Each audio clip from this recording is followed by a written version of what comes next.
Moving right along, this is meeting number 3.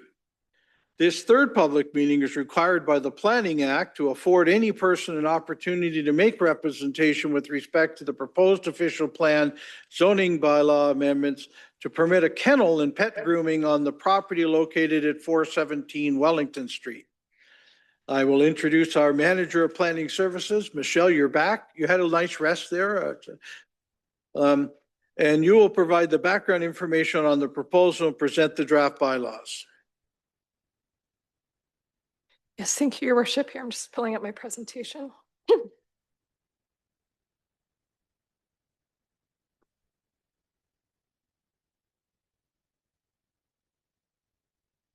Just here, while this is loading, I should also note that we have Suzanne Wiebe here. She is the proposed operator.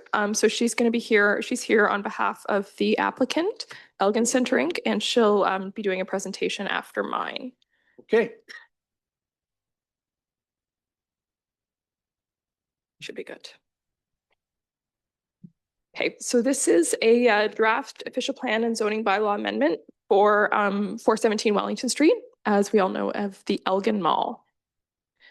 So Elgin Mall, we're all very familiar with. I would note that the portion that is occupied by the hotel was severed off back in 2020. So the surrounding area, you've got a variety of, you've got the new hotel to the west, you've got a variety of residential uses surrounding the area, anything from single detached homes, semi-detached apartment buildings, townhouses, and also a place of worship. I can see my house from here. No, go ahead. So the official plan amendment and zoning bylaw amendment, as you noted, is to permit a kennel and pet grooming and associated uses at the Elgin Mall. Kennel is just a term used for anywhere where there's any sort of daytime or overnight accommodation for dogs. The applicant can speak more to her intended method of operation. That's just the term used in the zoning is the term kennel. So this is the Elgin Mall's site plan. You can see in red where the proposed unit is located. But I would say that through the OPA and ZBA, we do not have the ability to tie it down for a specific unit in the mall. But the mall, the particular unit shown does have direct exterior access. So the proposal would be for a kennel for both daytime and overnight accommodation for dogs, with ancillary retail and pet grooming also proposed. It would propose to occupy one unit in the mall with direct exterior access. And no outdoor component is proposed, so there's no dog runs, nothing like that outside currently proposed. The applicant has identified it would hold up to 35 dogs who would be small breeds, catered based on temperament tested. Again, noting that these are not matters that we can secure in the zoning bylaw. They've also proposed, there's been a noise study letter of opinion provided, which indicated that because the use is inside, there's not concern in terms of the surrounding residential uses for the noise, but it noted some mechanisms that were used in terms of noise dampening from the other uses in the mall, including concrete walls, double vestibule doors, quiet rooms, the location and operation of the facility. Unfortunately, those are not matters that we're able to secure under any Planning Act approvals because this is in an existing building. There's no way to do site plan, and those aren't even matters that we're really able to secure through the planning process. But the applicant has identified that several municipalities have similar facilities in other malls. Some of them, malls similar to the Elgin Center in terms of their format. Others are, a little bit different in terms of sort of big box stores, et cetera. But listed municipalities include Aurora, Guelph, London, Dogtopia over at Westmount Mall being an example, Brampton, Toronto, Mississauga, Burlington, Markham, Alamonte, and Canada. So the subject lands are designated major commercial. So it permits a variety of uses for the sale of convenience goods, day-to-day living needs. So pet grooming falls within that, but kennel, that's something that we typically have seen in our employment or business employment type land uses. So that requires an official plan amendment. So there'd be the proposed site-specific exception to add kennel as an additional permitted use. would just apply to that property. The current zoning is major commercial special provision. It's a little bit unique because there's actually two zones, because the C4-6 zone was passed while the C4-5 zone was under appeal at the LPAT at the time. So there's actually two zones that apply, but in general, it permits, essentially a variety of retail, office, business office, personal service shop, restaurants, et cetera, as listed here. Kennel and pet grooming are not among the permitted uses, so there needs to be an amendment to allow both of those uses to the zoning. And the zoning bylaw also does not allow for more than 3 dogs unless it's an animal clinic or a pet store. And in this particular instance, it's neither, so there needs to be an amendment to that section of the zoning bylaw as well. So the proposed amendment is not for a 5th residential special provision zone, it's for a commercial zone.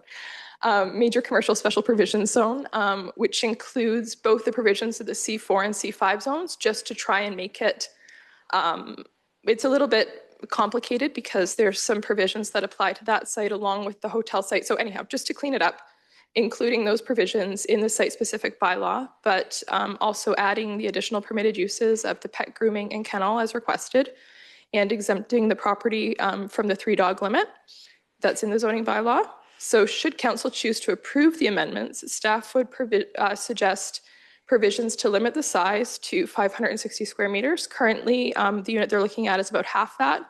But speaking with Jay, the owner of the mall, that number of 560 square meters allows some flexibility should the use choose to expand in the future. And also a requirement that the kennel only be located indoors. That's in line with the findings of the noise study letter of opinion, which only considered it being indoors because there may be potential noise implications if there were dog runs, etc. So here's just an overview of the draft official plan amendment. So just the introduction and details of the amendment.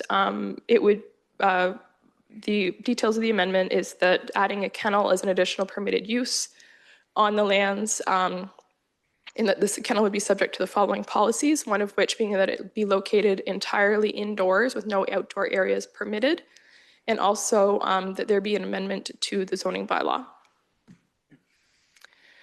Similarly, then here's the draft zoning bylaw, which includes, there'd be the site-specific zoning map developed to change the zoning to a C4 special provision zone. So that would be the area affected. And then there'd also be additional site-specific provisions. Those are the C4-5 and the C4-6 zone, bringing those in there. Additional permitted uses for the kennel and pet grooming and accessory uses. The location of the kennel being that the kennel must be located entirely indoors with no outdoor areas. Maximum gross leasable floor area for the kennel use of the 560 square meters. And just some exceptions. The exception is the 3-dog limit, that clause. So that's removing the 3-dog limit. And the applicable provisions, so I'm just losing my voice here, is that effectively the standard provisions in the bylaw would continue to apply along with the C4-6 and C4-5 provisions, and just showing that those provisions would take primacy over the other provisions as their site-specific provisions, and then just updating the general zoning map. So here's a draft of the special zoning map, and this is a draft of the updated general zoning map.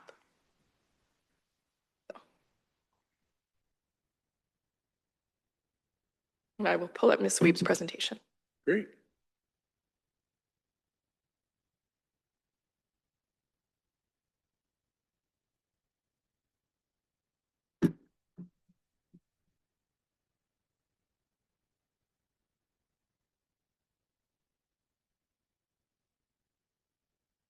Your worship, perhaps while we're waiting, in response to the question you're going to ask me about whether we have received any written submissions on the proposed changes, there were no written submissions. Anticipation. I was ready with that question.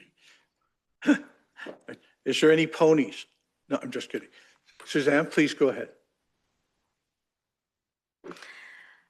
Thank you, Mayor, members of council, for the opportunity to present today. I will warn you right now, I am shaking. This is out of my comfort zone, but this is my world. So we have talked about these things in this council or in this presentation for a year. I'm just going to skim them for just so that you have an understanding of where we're coming from. Great. Half of all dogs right now are small dogs. And when I say small dogs, I mean my Havanese can go to sleep on that piece of paper and she will never touch the ground. We're not getting your presentation up on Oh, the screen, so Oh, okay. Actually, I'm not sure Right. what's going on. we're going to give you a It's on my screen. IT expert. Sorry, it's behind us. Could you share the document on the screen? Option. Oh, okay. Wait, that's not dogs.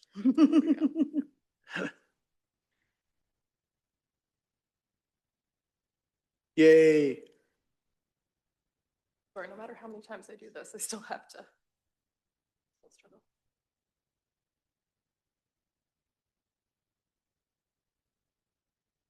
And if my initial page makes you raise your eyebrows, you're in for a treat. All right. So the growing demand for dogs, half of all pet dogs now are small dogs. And when I see small, like it just in the last, since COVID, 50% of all dogs now are small. And when I say small, like I say, my Havanese can sleep on that piece of paper. These dogs cannot go to boarding kennels. Unfortunately, like just a week ago, a Havanese was forced into a kennel for 3 weeks and died. They are not bred for it. They never have been. And local kennels will refuse them. Like, I have people calling me from 3 hours away. Will you take my dogs? We were talking about dog daycares in malls. These are all just the Dogtopia franchises in Southern Ontario. Not all of them, just the ones in Southern Ontario that are running now. I do have to mention that Westmount, the franchise is up, so they're redoing it now to bring it back with a new franchisee, but Westmount Mall had one until a year ago.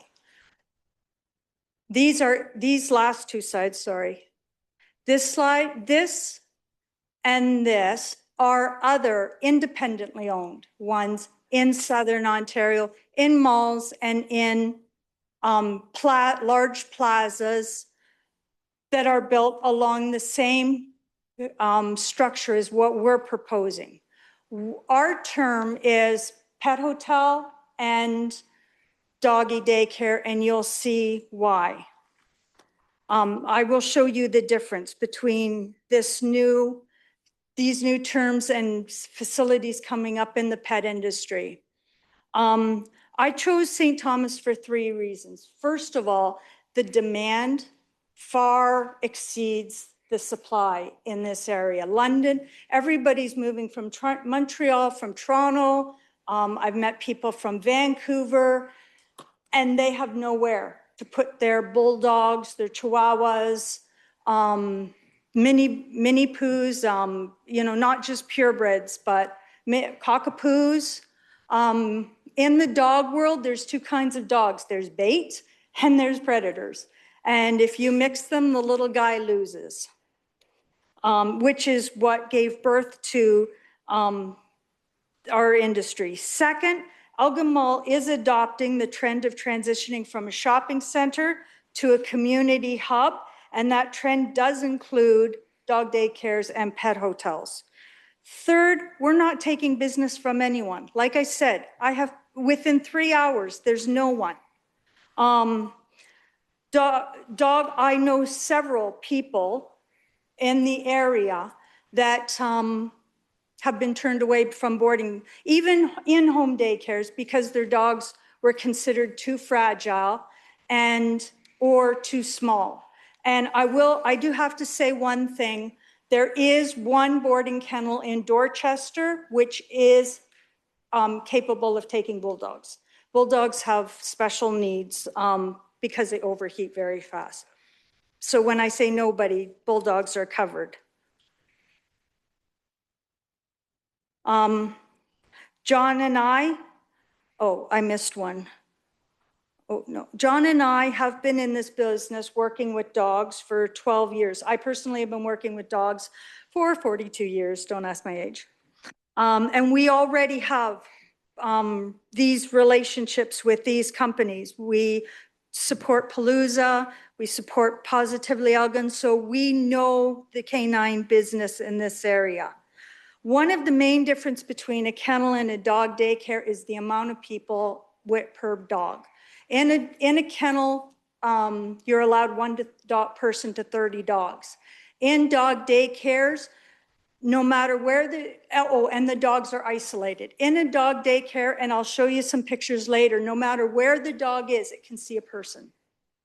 And even if you segregate them, there's always just maybe 3 to 5 dogs in one area. They're not overloaded because these little dogs, they're brought home and they're isolated. And then to throw them into a big dog daycare with 20 dogs running in a field, if hawks don't get them, they're going to be chased and bullied.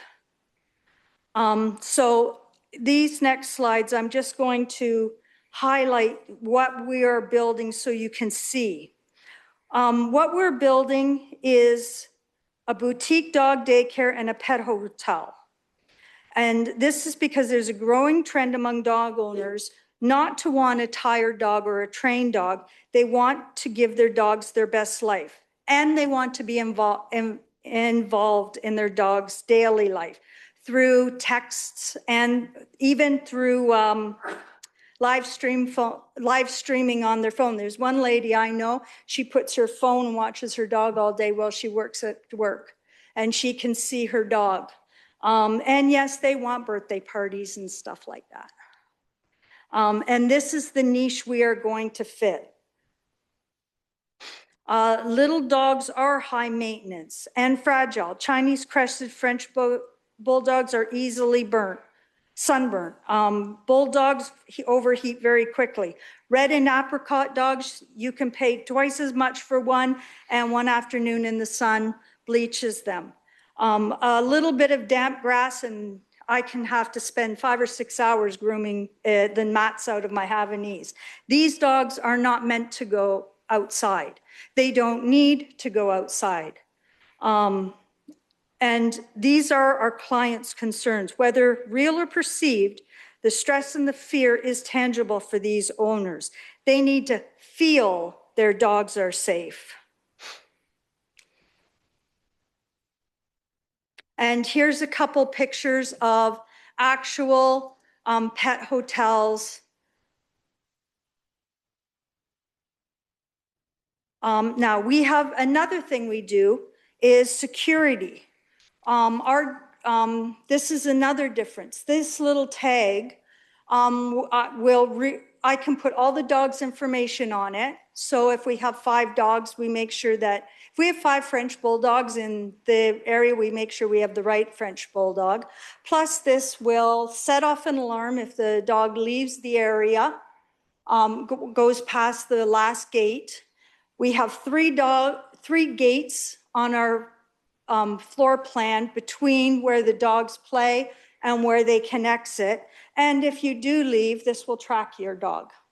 So we are planning to sew these into the backs of bandanas. So if someone does try to walk away with a dog, my husband will chase them. Play areas for small dogs are built around, again, high human interaction, low impact physical activity, and mental stimulation.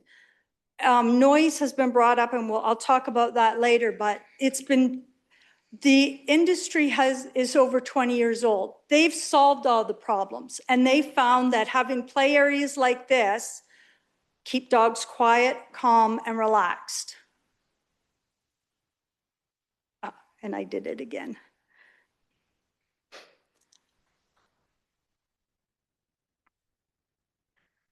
So again, it's all about trust. We are members of 2 organizations, the Canadian Pet Care Professional Organization and the International Boarding and Pet Services Association. And we've been actively coached in methods that are used to build trust with the owners and to keep us good neighbors in the mall. So here are some of the design ideas we're looking at. I favor the one in the bottom right and the one just above it. Those are the two ideas that I like. Again, they're designed, you notice there's no lid. There doesn't have to be a lid when the dog can't jump 10 inches. But it does allow the dogs to feel like they are with the people, they are not crated, and they're relaxed. So we don't get a lot of noise or a lot of stress. The location is perfect. The space allows 40 dogs, giving each dog 50 square feet. This industry standard is only 40 square feet. So when you see a regular boarding kennel, each dog is given, in a 4x10, each dog has 40 square feet. So we are 10 feet above industry standard. We have the 2 exterior exits for emergency and safety. The mall does offer us a high level of security, and there is one room in there that can be pretty much soundproofed if we do have a dog that's upset. Noise concerns were raised early in the process. You have seen the justification report, but we will also be adding a complete wall with a sound barrier on the back of it between the retail section and the dog section. As for waste, we have a company that is going to pick up the waste like every couple of days. So the fecal waste will not go down the drain. I've messed myself up. So also another difference between a pet hotel and a boarding kennel, pet hotels have people on site 24/7. So if a dog stresses, if a dog poops, they are not left in it till morning. And again, it works better in an environment where there is a high population area. It just helps keep the dogs calmer. They aren't crying all night. So I've put links here that if you want to read the rest of the information that I put, because we have done a lot of work with council. And I will admit, our floor plan from the original one, after we've redesigned this room twice to meet their requirements.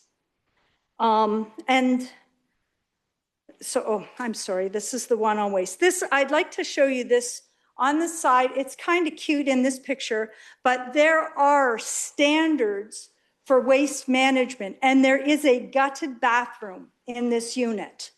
And so we're going to, it's got hot water, it's got a floor drain, it's going to be perfect. We're going to hang plants on the wall, and there's going to be indoor, outdoor carpet, and that is where the dogs will eliminate.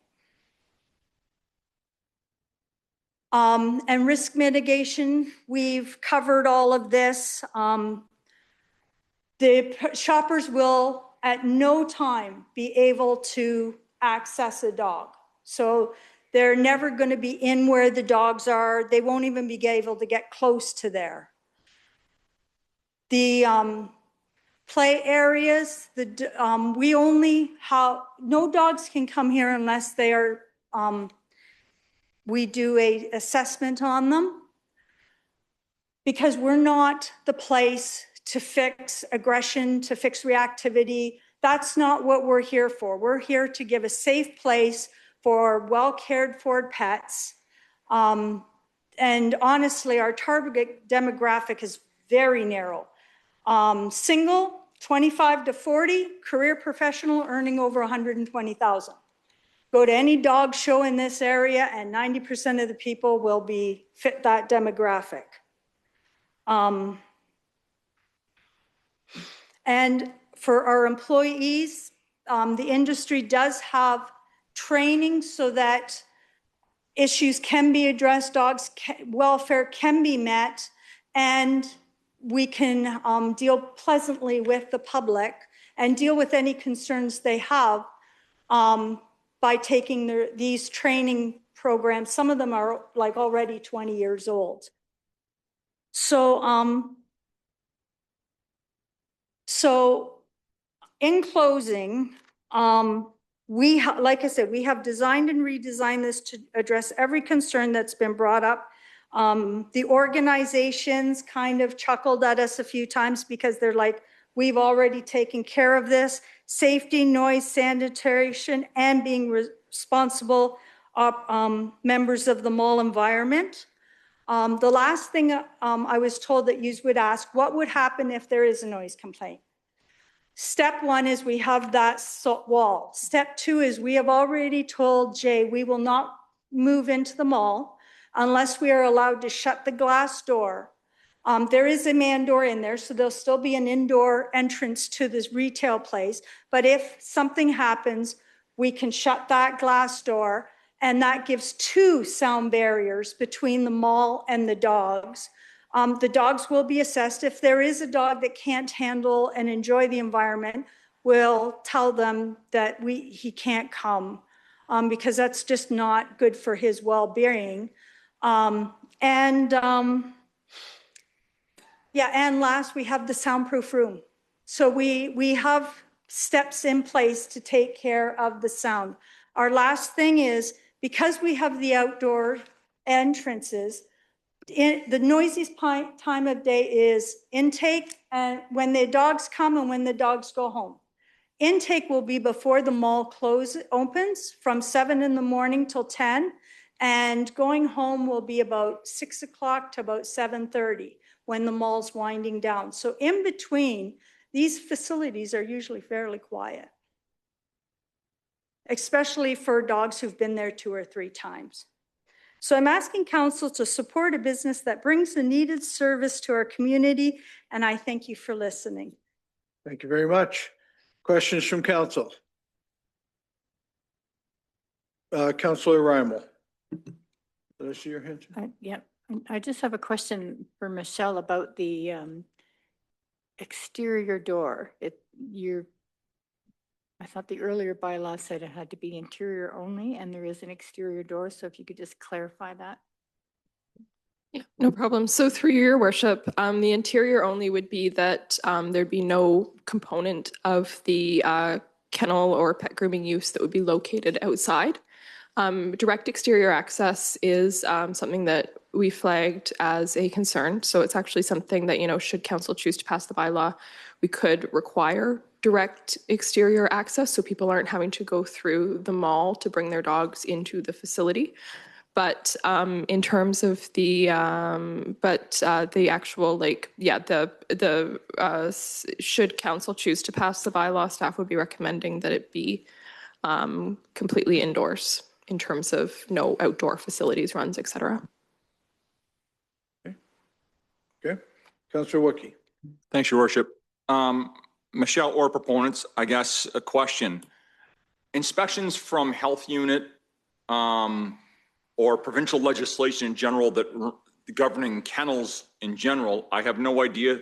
In my 12 years here, it's the first time this has come up. I don't know, but I'm just thinking about just are there inspections that are required by the health unit or some other agency regarding this? And this might not even be something to do with indoor kennels, but kennels in general. I guess that's it. Like, I'm thinking I guess my point is, from a municipal point of view, I think this isn't really something that, this is going to be a problem, no offense, between you and the other tenants in the mall, not for us. I don't want to say no to a great business, but I just want to make sure that it's not us that, are we inspecting this? It's on private property. So once it's up and running, we're not really inspecting this, are we? Or is there a government role for inspections on private property? Thank you.